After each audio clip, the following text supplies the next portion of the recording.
Assalamualaikum warahmatullahi wabarakatuh. Yang saya ta'zimi pengasuh Pondok Pesantren Zainul Hasan Genggong, Kiai Haji Hasan Mutawakkil Allah SIMM. Yang saya hormati Rektor Universitas Islam Zainul Hasan Genggong, Bapak Dr. Abdul Aziz Wahab BAMAG. Yang saya hormati Dekan Fakultas Tadris Umum Ibu Wahyu Lestari MPD. Dan yang saya hormati Kaprodi Tadris Matematika Ibu Eka Rahayu MPD. Dan yang saya hormati dosen pengampu mata kuliah Bahasa Indonesia Ibu Wahyu Lestari MPD. Dan terima kasih kepada orang tua saya yang selalu mensupport dan memberi dukungan kepada saya dan selalu menyemangati saya dalam pembelajaran.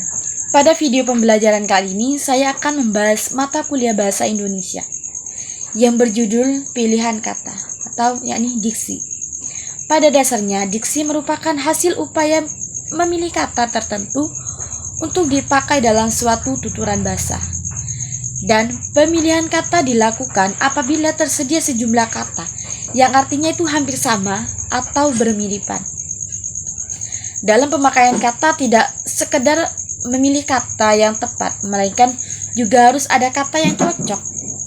Dalam hal ini, yakni sesuai dengan konteks di mana kita berada dan maknanya itu tidak bertentangan dengan nilai rasa masyarakat pemakainya.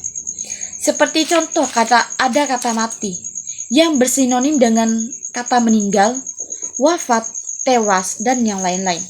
Namun, kata tersebut tidak dapat dibebas untuk dipergunakan. Mengapa hal tersebut? Karena ada rasa nilai nuansa makna yang membedakan. Contoh, kita tidak akan mengatakan bahwa kucing kesayanganku wafat. Sebaliknya, kurang tepat jika kita mengatakan bahwa Menteri Fulan mati tadi malam. Kita masuk poin pertama, yaitu kamus. Untuk memahami beberapa kata, kita dapat membuka Kamus Besar Bahasa Indonesia terbitan Balai Pustaka 1993.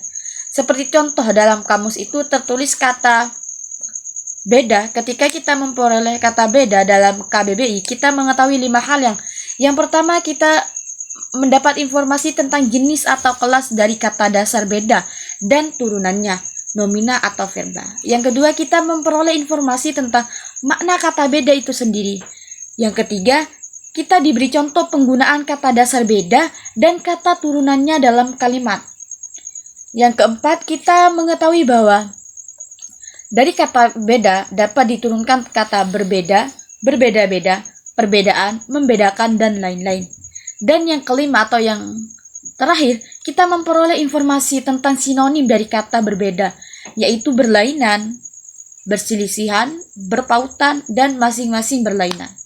Yang kedua ada thesaurus, yang mana merupakan hazanah kata yang disusun menurut sebuah sistem tertentu, terdiri dari gagasan-gagasan yang mempunyai pertalian timbal balik, sehingga setiap pemakai dapat memilih istilah atau kata yang ada di dalamnya. Graf 1988. Yang ketiga ada syarat ketetapan pilihan kata. Yang pertama, dapat membedakan antara denotasi dan konotasi. Yang kedua, dapat membedakan kata-kata yang hampir bersinonim. Yang ketiga, dapat membedakan kata-kata yang hampir mirip ejaannya. Yang keempat, kita dapat memahami dengan tepat makna kata-kata abstrak. Yang kelima, kita dapat memakai kata penghubung yang berpasangan secara tepat.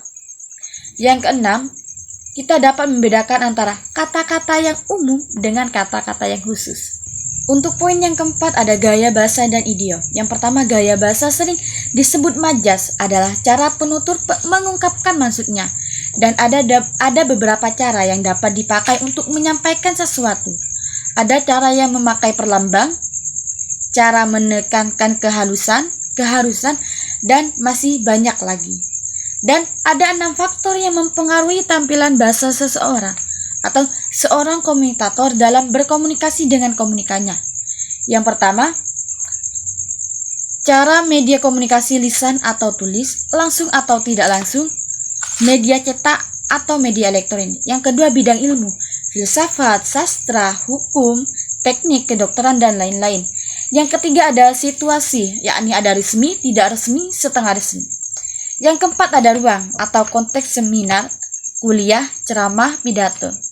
Yang kelima ada khalayak, yang membedakan umur, jenis kelamin, tingkat pendidikan, dan status sosial.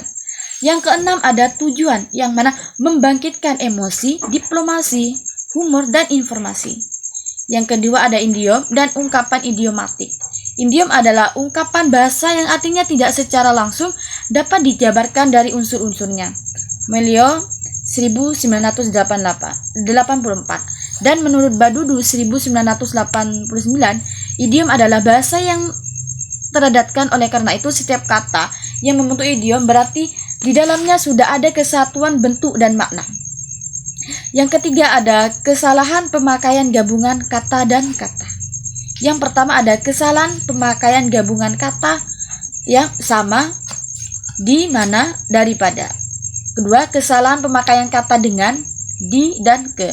Dan yang ketiga ada kesalahan pemakaian kata berbahagia. Jadi itulah beberapa materi mengenai diksi atau pemilihan kata. Dan semoga video ini bermanfaat bagi kita semua. Saya tutup materi kali ini. Wallahul muwaffiq ila aqwamit thoriq. Wassalamualaikum warahmatullahi wabarakatuh.